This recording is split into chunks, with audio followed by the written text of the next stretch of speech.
ہمارا پچھلی کئی نشستوں سے موضوع قرآن حکیم سے ریلیٹڈ چل رہا ہے. آج کا موضوع بھی اسی سے متعلق ہے، لیکن آج کا جو ہمارا خاص دائرہ ہے وہ ہے حاملین قرآن کا کردار اور ان کا عمل کیسا ہونا چاہیے. آثار کی روشنی میں ہم دیکھیں گے کہ حاملین قرآن کا کردار اور عمل کیسا ہونا چاہیے. ایک تو میں روایت آپ کے سامنے رکھتا ہوں، اور کچھ یہ جو حاملین قرآن ہے یہ کیا مراد ہے وہاں پہ آثار میں، اس کی تھوڑی سی وضاحت کر دیجیے گا. میں آپ کے سامنے نبی صلی اللہ علیہ وسلم کی ایک روایت ہے، بڑی مشہور و معروف روایت ہے. آپ نے فرمایا لا حسد الا فی اثنتین رجل اعطاه اللہ القرآن فهو یقوم به اناء اللیل والنہار ورجل اعطاه اللہ مالا فهو ينفقه فی اللیل والنہار. تو قابل رشک دو شخص ہیں، ان میں ایک وہ جس کو اللہ تعالیٰ نے قرآن دیا ہو اور وہ دن رات اس کے ساتھ قیام کرے، اس کی تلاوت کرے، نماز میں اس کو پڑھے. اور دوسرا جس کو اللہ نے مال دیا ہو اور وہ اس دیے ہوئے مال میں سے دن رات خرچ کرتا ہے. تو قراء کی تعبیر آتی ہے، حملۃ القرآن کی تعبیر آتی ہے، اہل القرآن کی تعبیر ان لوگوں کے لیے جن کو اللہ تعالیٰ نے قرآن مجید کا علم دیا ہو، قرآن مجید ان کو سیکھنے کا موقع دیا ہو.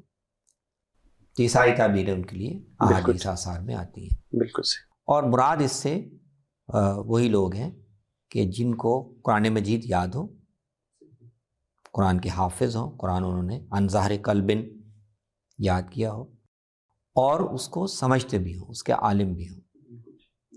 اور تیسری بات یہ ہے کہ ان کا تعلق بھی قرآن کے ساتھ زندہ اور قائم ہو، وہ یاد کر کے اس کو چھوڑ نہ دیں. اور چوتھا یہ کہ ان کے عمل اور کردار اور سیرت میں بھی ایک امتیاز ہونا چاہیے.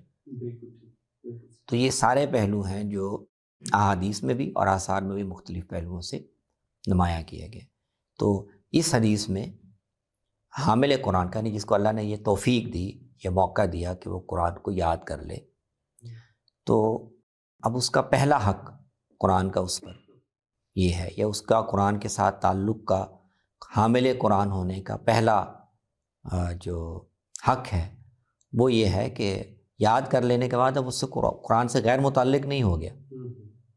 اب وہ صبح شام، دن کو رات کو، جب بھی موقع ملتا ہے اس نے اپنے اوقات خاص کیے ہوئے ہیں. بالکل ٹھیک. وہ قرآن کی تلاوت کرتا رہتا ہے، اس پر غور کرتا رہتا ہے، اس کو پڑھتا رہتا ہے. جیسے ہم نے پچھلے کچھ آثار میں ہم نے دیکھا تھا کہ صحابہ نے کیسے ترتیب بنائی ہوئی ہے اپنی روزمرہ کی روٹین. جنہوں نے قرآن یاد کیا ہوا وہ انہوں نے اس کے حفظ مقرر کیا ہوا.